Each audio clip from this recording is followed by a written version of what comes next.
Hello everybody, this is Starman and welcome back to Let's Play Quest for Glory 4, Shadows of Darkness, The Thief Path. Well, we're here on the eastern edge of town. Anna? Where are you, Anna? We finally met Nikolai, the old man who we somehow knew something about, and we are now about to enter the home of Dr. Cranium, which is easier done than said. No, actually, this isn't too difficult a puzzle. And yeah, there are helpful questions for figuring out the puzzles. Dr. Cranium has a self-answering doorbell. It's a memory test. Ring the bells in the same order you see them ring. Which, let's see, was...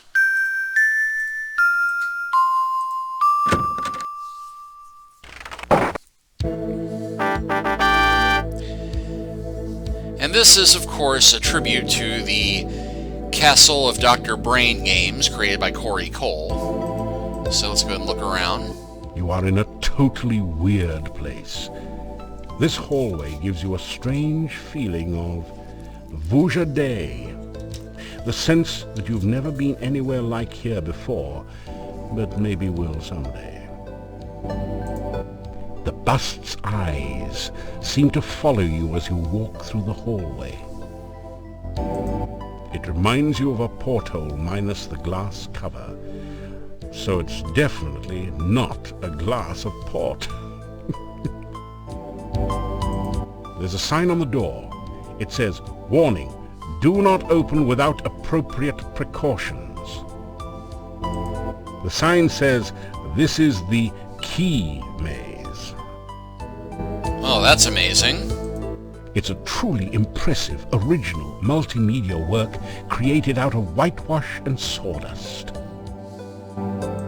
The sign on the door says, "Dr. Cranium's private laboratory. Entrance by prior appointment or demonstration of superior intelligence only." Well, that rules us out. You are in a totally weird... And then there's this weird device here. This strange device is labeled Transcendental Receiving Animal Processor. I wonder if that stands for something. Be careful, it might be a trap.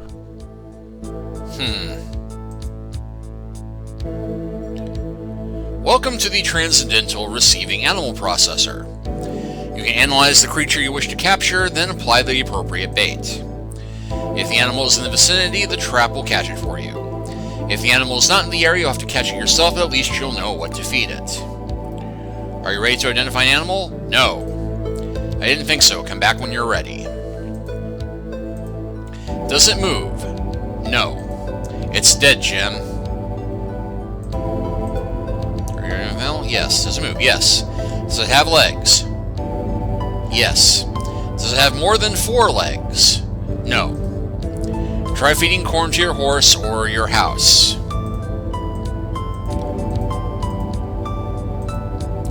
Sorry, I don't do centipedes. They're creepy and crawly.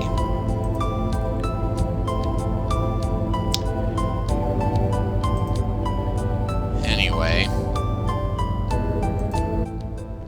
How interesting. It sounded as though someone knocked on the other side of the door as well, several times. Let's see, listen.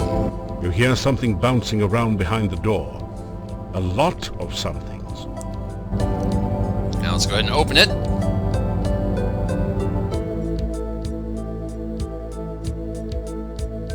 Oh no, you've been Antwerped. Fortunately, these are just baby Antwerps, so the attack wasn't fatal. Yeah, you remember those bouncy little guys from the first game? Well, now we have something that we need for a trap. Yes. Does it move? Yes. Does it have legs? No. Does it bounce? No. That's gotta be a banana slug then. No. Oh, you want a banana split? You want try maraschino cherry. Okay. Move. Yes. No. Bounce. No. Yes. Baste a banana with beer, dear. Okay, but seriously, you can eventually get through this, but running through the nonsense options is fun. No leg, the bounce, yes. Is it alive? No. Use a baseball glove to counter the bouncing ball.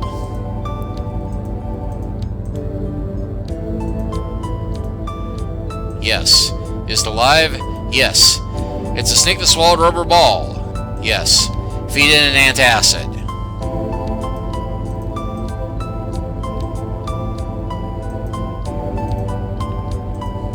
Oh, you missed one kangaroo. Yes. Got you. Kangaroos have legs. Nya, shame on you.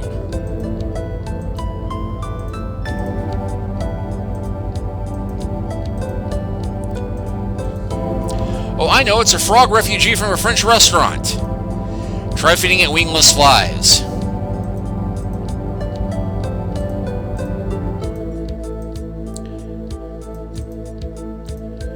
Surely you can't be trying to catch a baby Antwerp. No. Whew, had me worried there for a moment. You straight. Does it move? Yes. No. Yes. Yes. No, no, no. You've got to be kidding. Yes. Whew, had me worried there for a moment. Okay.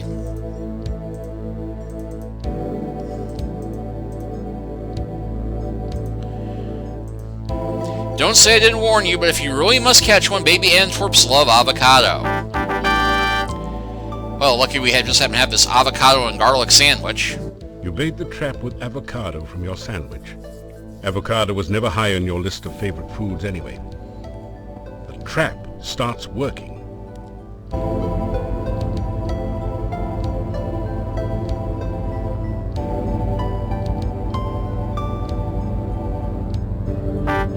You've caught an Antwerp. It's simply amazing. Which, of course, is a hint that we are meant to go to the maze room. You've caught an Antwerp. It's... Not that we can do much else. This is the Antwerp Maze. Antwerps are naturally bouncy, so all you have to do is continually rotate the maze until the baby Antwerp bounces over to the key, then out through the exit.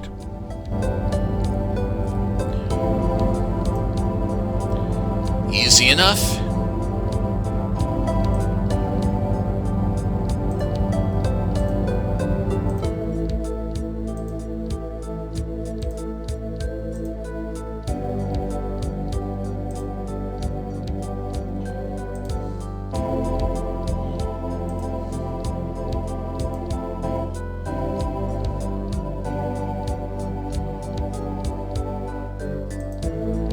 The Antwerp has found a hole in the space-time continuum and slipped back to the beginning.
Alright, now we got a key.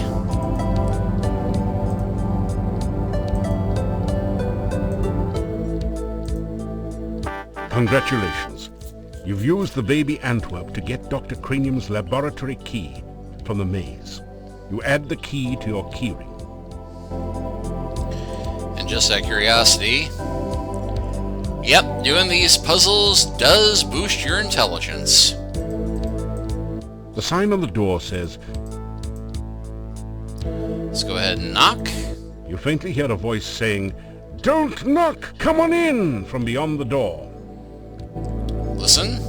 You hear mysterious bubbling and sizzling noises. Every once in a while you think you hear someone muttering to himself. And unlock. And yep. Yeah, this does give you a bit of a hint, but this one, honestly, again, not a difficult puzzle.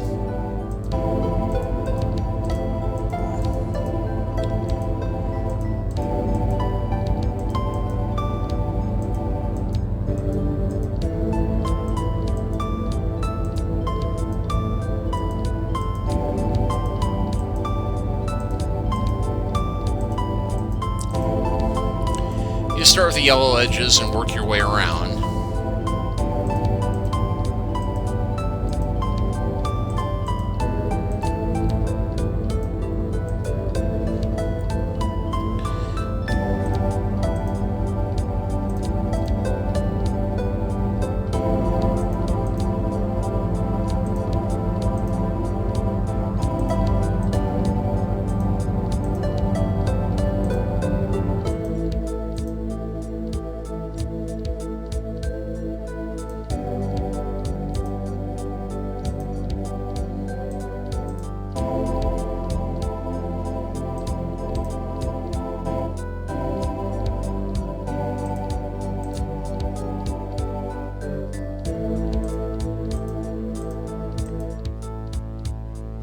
And boom. Great! You've managed to find Dr. Cranium's keyhole and open the door. You pass through into Dr. Cranium's private laboratory. Laboratory.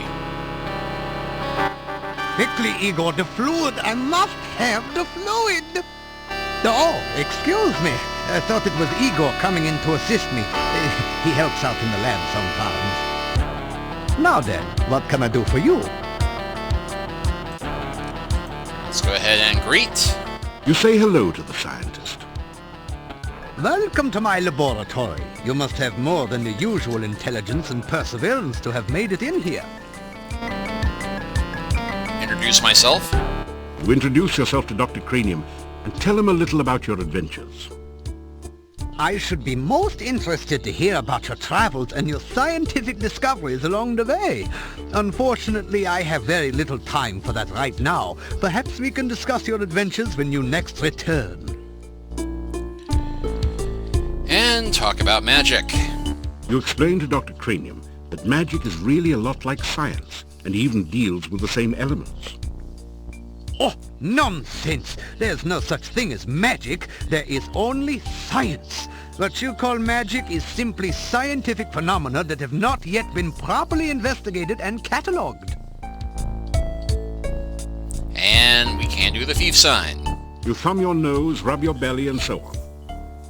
I was afraid of that. As an outsider here, you have apparently not yet built up an immunity to the Moldavian dancing sickness. We used to have several people in town who exhibited those symptoms, but I have not seen any cases in quite some time. Let us hope the disease does not prove fatal in your case. Alright, so ask name. My name is Dr. Cranium. I am Moldavia's chief scientist and a certified genius. Some call me mad, but I much prefer Dr. Cranium. Alright. Science. Ah, yes, science. I'm glad you asked. Science is the process of systematically increasing our knowledge of the world through observation and experiment. Unfortunately, some of the townspeople here seem to have no concept of the wonders of science. Some of them even claim my little inventions are magical. Such poppycock. There's no such thing as magic. Still, the townspeople insisted that I should be able to use my magic to cure wounds and sickness. I told them that I am a scientist, not a doctor, but they wouldn't listen. I had little choice but to concoct some simple elixirs. They were childishly pleased. Science is really so simple once you understand it. Well, we can ask him about stamina potions. If you want to improve your stamina, then you should make sure you eat a healthy diet from all the different food groups and get plenty of aerobic exercise. That is science. Translation, we're not giving you stamina potions or pills so you can keep grinding away at your skills all day. But we can also ask about healing potions. Oh, you must mean my patented healing drink. You may have my last one. Unfortunately, I have forgotten the formula for its main ingredient. If you can help me remember it, I will be able to make some more healing drinks, although the work is very time-consuming. And this is the copy protection for the original game, which came out in the days when we still had copyright protection on games. Luckily, I have the formula in a handy side window, so it is earth, water, fire, pizza, and earth. Thank you! With that information, I'm sure I shall be able to create some sensational scientific solutions. And poison cure? Oh, you must mean my new universal poison antidote. You may have this one, but I will need some help with the formula to make more. Also, I am afraid I only have time to make one each day. Okay, well, in this one we've got earth, fire, pizza, earth, and fire. Thank you! With that information, I'm sure I shall be able to create some sensational scientific solutions. So yeah, once you do that, you can get a health potion and a stamina potion from Dr. Cranium every day. You can also get... You ask Dr. Cranium if he can spare an empty flask for specimen collection. Of course, of course! I am always delighted to assist scientific research of any kind, and I have plenty of flasks. You may have this one. And ask for another one. You ask... Of course! And ask about experiments. Experiments are the meat and drink of science. First, you must come up with a hypothesis based on your understanding of the scientific elements. Then perform an experiment to test the hypothesis. Afterwards, you have a pizza. Ask about pizza. Pizza is a crucial ingredient in many scientific formulae. There is a nearly infinite variation in its effects, depending on whether one starts with pepperoni, mushrooms, artichokes, or plain cheese. One should always order extra pizza in case the experiment requires additional materials. Besides, science is hungry work. And about hypothesis. A hypothesis is a scientific guess. One predicts the result of an operation, performs an experiment to test the prediction, then has a pizza to celebrate the result. It is very important to stay flexible, however. Sometimes the experiment may give a different result than predicted by the hypothesis. Since real scientists don't like to make mistakes, we always write the hypothesis in pencil. And ask about the elements. Earth is for solidity and stability. Air gives freedom and movement. Fire provides power and energy. Water, fluidity and life. Pizza, of course, is the most important element of all. Pizza represents the essence of well-roundedness and regaining strength. Most importantly, you can have it delivered in under half an hour in most areas. Not Mordavia, sadly. So ask about the fluid. Essential etheric fluid is an important ingredient in my formula for reanimating dead bodies. It contains the essence of the element of water, the most important ingredient in life science. Ask about mad scientist. Mad? Mad? They all call me mad, but what do they know of madness? I am not mad. A bit perturbed about the world situation and how I get so little respect, perhaps, but certainly not mad. Ask about laboratory, or laboratory. This laboratory is where I perform some of my most important research. Lately, I have been trying to bring life back to a dead body and to brew the perfect cup of tea. Hopefully not in the same container. Dead to life. Reanimating the dead is just another day's work in the life of a scientist. Even science cannot bring a person back right the way they were, but one can use scientific principles to restore the semblance of life and energy to formerly dead flesh. Ask about perfect tea. The one alchemical combination that I have thus far been unable to fully analyze is that of a good cup of tea. I'm sure there must be a way to duplicate the effects of nature, but the results have not been promising so far. Perhaps you would like a cup of spearmint and beefsteak tea? I thought not. This is even harder than rehydration solution and reviving dead tissue. How about the lab equipment? I try to maintain a modest selection of useful experimental equipment in my simple laboratory. Unfortunately, it has become very difficult to obtain the most modern scientific accessories since the road out of the valley became closed by the swamp.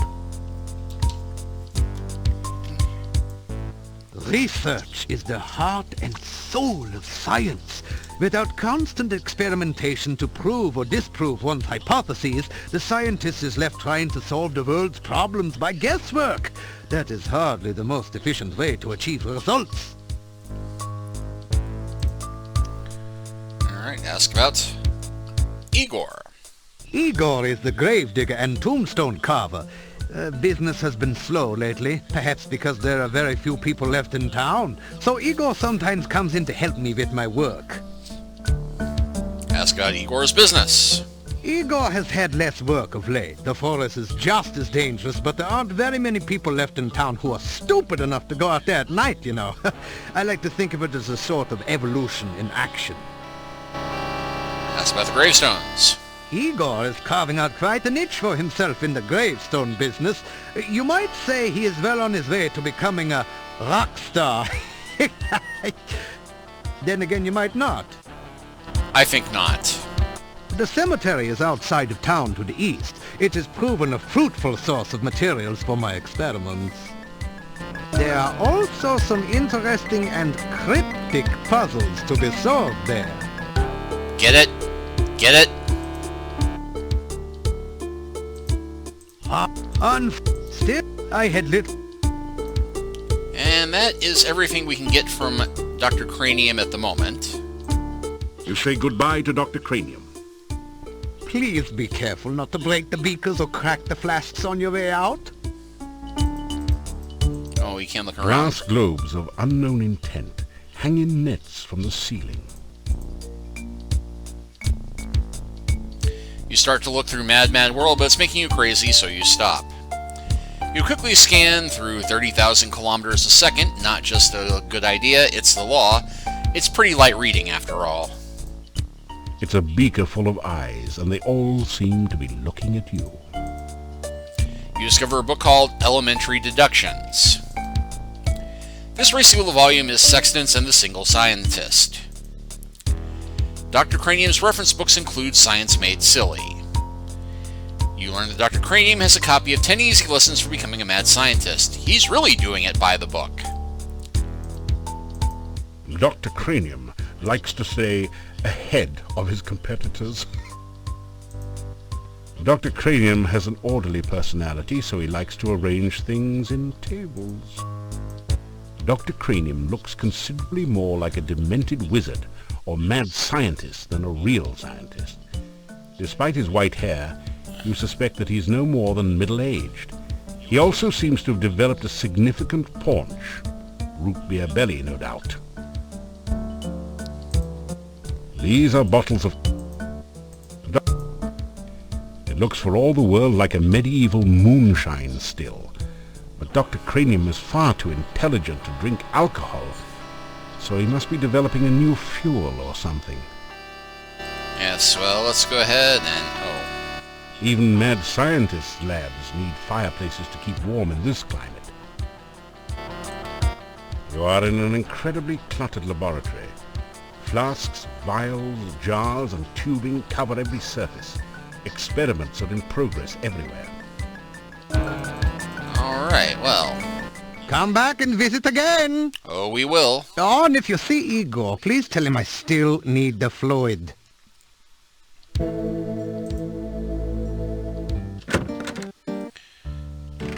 Alright, well, it is definitely getting late. I think we have just enough time to stop by the inn. You hear movement on the other side of the door. After a few minutes, you hear someone removing the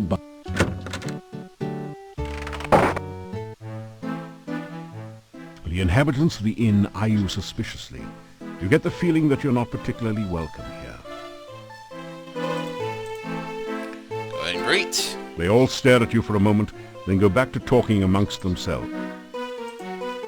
We do not believe in heroes in Mordavia. We have no need of heroes here. Yeah, I mean a hero's a nice sandwich, but I don't want to live next door to one. Actually, I had an uncle once who was a hero. Will you give me a break with all this hero stuff? Enough! Alright. Well, go ahead and sit down and... Straighten out your jacket. I said we will sit down and see about getting something to eat. You get a fine meal of roast lamb garnished with red cabbage. Oh, and liberally flavored with garlic.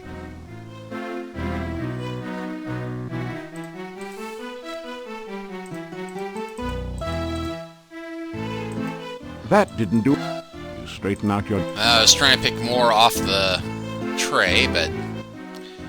Ask about wife? My wife keeps the kitchen, and I keep the inn. Together, we make the Hotel Mordavia the best place to stay in all this valley. Ask about the innkeeper. I am well. Ask about the townsfolk. They come in here in the evening to talk, to drink, and relax. And to break the fourth wall. Even more than already happens in this game. Ask about food. My wife prepares and serves 2 hearty meals a day. I am sure you will find them satisfying.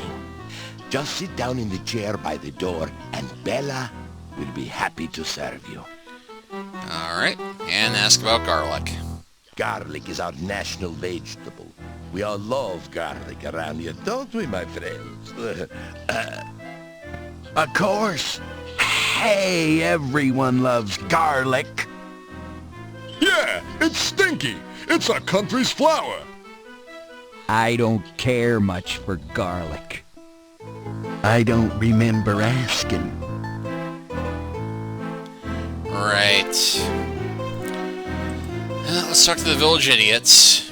How are they doing? Hey, look. There's nothing wrong with us. Yeah, we're okay. We've been tested. Well, to tell you the truth, I do feel a cold sore coming on. Ask about the night. Hey, Mordavian nights are dangerous. Mordavian. Oh, he's right, you know. Nobody goes out at night, except my girlfriend, but she's working. Her and a few ghosts, and revenants, a wraith, and vampire or two. Hold it, put it in part. There are no vampires in Mordavia.